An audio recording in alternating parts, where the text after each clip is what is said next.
truth now. Hey there! Charlie from Purposeless Rabbit Holes here to talk about Netflix's Punisher show. This is normally a gaming channel, so this video will be an outlier in terms of content, but I just spent like 13 hours in a row watching this shit, and I have some thoughts to vent. Why don't you sit down, have a cup of coffee? But first, the real reason I'm here. The real reason I'm even making a Punisher video in the first place.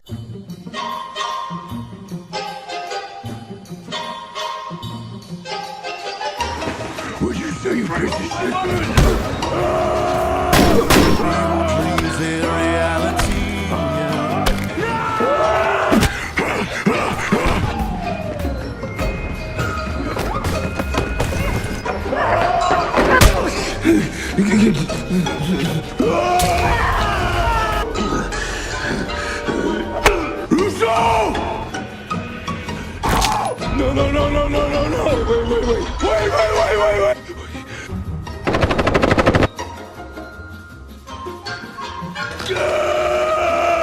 Wait!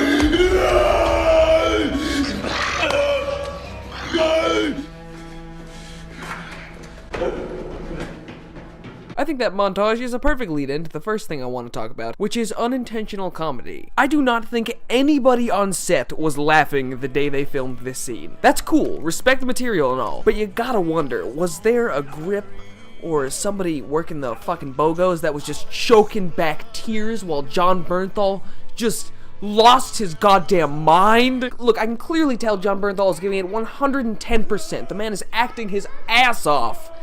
But maybe let's dial it back, John. Let's cut it back to 95%. And he does these little hops sometimes. I only have these two clips because I'm delirious from over a half a day of binging The Punisher with nothing by my side but a paper bag to snort my paint, so I'm not gonna take the time to find your fucking reference material. But Frank Castle himself isn't the only unintentionally funny element. Another thing that we might as well talk about now is how Netflix's The Punisher is actually like 50 shows in one show. And all of these shows that are fucking crammed into this shit have a slightly different tone, which leads to some jarring tonal inconsistencies. You got the Punisher stuff, which is cool, but then you got the Punisher cucking Micro, which has to make up at least a full 15% of this show. Was I supposed to think the subplot about Micro getting cucked was hilarious? Because I kept losing my shit in scenes where the Punisher was just sitting there uncomfortably while Micro was watching his wife lick her fucking chops like Frank was a T-bone steak. I'm pretty sure some of those scenes were meant to be funny early on and become less comedic as the season progressed. I know that you stole that skateboard.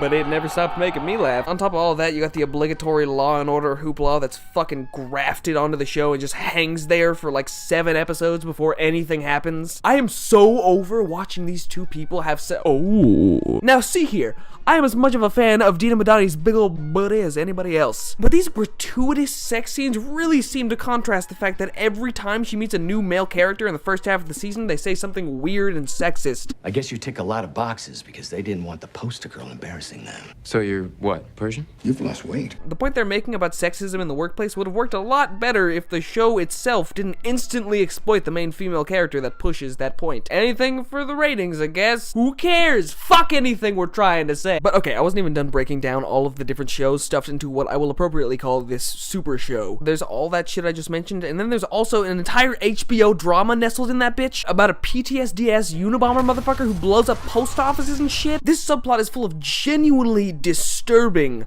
heart-pounding scenes. This story of this poor fucking asshole and his broken mind held some truly compelling moments, and it all culminates in the Punisher saving Karen Page from a CG explosion. Really stuck the landing on that one. Well, I guess that makes the scenes with the villains a little bit easier to swallow, because by that point in the season, every scene with them morphs the show into a fucking Austin Powers movie. Evil, evil, evil, evil, evil, evil, evil, evil, evil, evil, evil, evil, evil. Evil, evil, evil.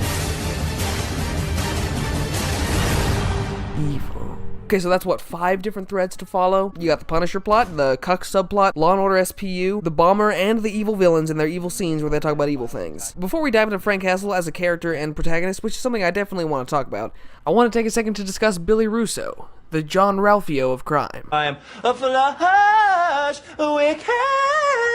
technically I'm homeless. Were they feeding this motherfucker his scripts on an episode per episode basis? Because goddamn, his swift as fuck 180 from "Hey, I'm Billy Russo, charming, smarmy rich guy with a heart of gold" to "Hey, I'm Billy Russo and I hate everybody and torture my mother and money was so unconvincing that I felt like even the actor wasn't feeling it. I get that this is the point of the character. He's supposed to be a great liar. Him and Madani have multiple conversations about it, but it just seems like the actor was playing the part of a man with a conscience a little bit too well in the first half of the season, if that makes any sense. I didn't get those small inklings of evil that I should have been getting from the get-go from Billy fucking Russo, a man destined to become this. With that out the way, let's move on and talk about the main man himself, Frank Castle. So I'm not a huge Punisher fan. I haven't read a whole bunch of Punisher stories, but the ones that I have read mostly framed Frank Castle as more of a soulless, unspeaking force of nature than anything. Less John McClane and more Terminator, basically. But therein lies the conundrum. How the fuck are you gonna make a show with a protagonist like that? How the fuck are you gonna make a show where the main character is a tornado? Well, Marvel's first answer was clearly to shove in 30 extra shows just in case the Punisher part didn't work, but their other response was to turn Frank Castle into more of a human than I've ever seen. The man's got fears, hopes, dreams, feelings. He literally ends the season in therapy, for Christ's sake. But in adding that, we get a very different Frank Castle than we did in Daredevil Season 2. I felt genuine tension in scenes with Frank Castle back then. Something I don't think will ever really be reacquired now that I've seen the dude reduced to a blubbering wreck. I'm not saying, like, don't share your feelings, Frank. That's what got us here in the first place. It's disarming, I guess. Despite not being what I expected, the characterization of Frank Castle is not done poorly, I'll say that. I genuinely felt for him when he wasn't making me crack the fuck up. You ready? You ready to kill me? You ready to kill Curtis? Are you ready? Right, just you and me and a bomb. Come on, kid, let's do it, okay? Let's do it. So just do it! This doesn't have much to do with anything, but I wasn't much of a fan of the episode that started with the Punisher saying, "Man, I really hope I don't run across a single rookie soldier in a hallway alone and, you know, all doing his job and only serving his country." And then that exact thing happens at the end of the episode, and then the scene ends with this. Easy. Easy.